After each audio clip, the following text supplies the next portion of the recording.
Supreme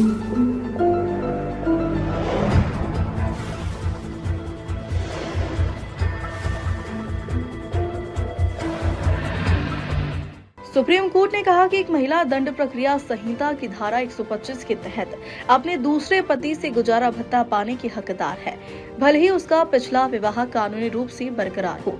justice बीवी नागरत्ना और justice संतोष चंद्र शर्मा की बेंच ने कहा कि गुजारा भत्ता जैसे सामाजिक कल्याण प्रावधानों के उद्देश्य की व्यापक व्याख्या की जानी चाहिए और सख्त कानूनी व्याख्या के कारण मानवीय उद्देश्य प्रभावित नहीं होना चाहिए।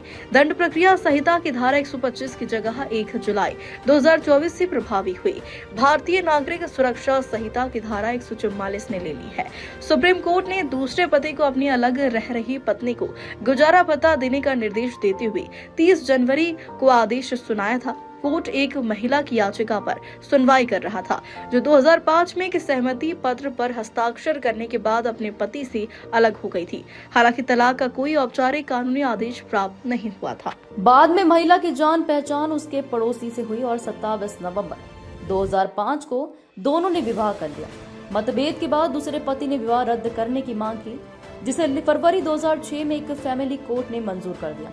बाद में दोनों के बीच सुलह हो गई और उन्होंने दोबारा शादी कर ली, जिसका पंजीकरण हैदराबाद में हुआ। जनवरी 2008 में दोनों की बेटी हुई। हालांकि दंपति के बीच फिर से मतभेद पैदा हो गए और महिला ने दूसरे पति और उसके परिवार के सदस्यों के खिलाफ दहेज निषेध अधिनियम के तहत शिकायत दर्ज करा दी। इसके बाद महिला ने अपने और अपनी बेटी के लिए सीआरपीसी की धारा 125 के तहत गुजारे भत्ते की मांग की, जिसे फैमिली कोर्ट ने स्वीकार कर लिया। लेकिन दूसरे पति की ओर से इसे चुनौती दिए जाने के बाद तेलंगाना हाई कोर्ट ने आदेश को खारिज कर दिया। अपनी अपील में दूसरे पति ने दलील दी थी कि महिला को उसकी कानूनी पत्नी नहीं माना जा सकता, क्योंकि उसकी पहली शादी अब भी कानूनी रूप से कायम है। दूसरे पति की दलील को खारिज करते हुए सुप्रीम कोर्ट ने हाई कोर्ट का आदेश रद्द कर दिया और गुजारा भत्ते के लिए दिए गए फैसले को बहाल किया।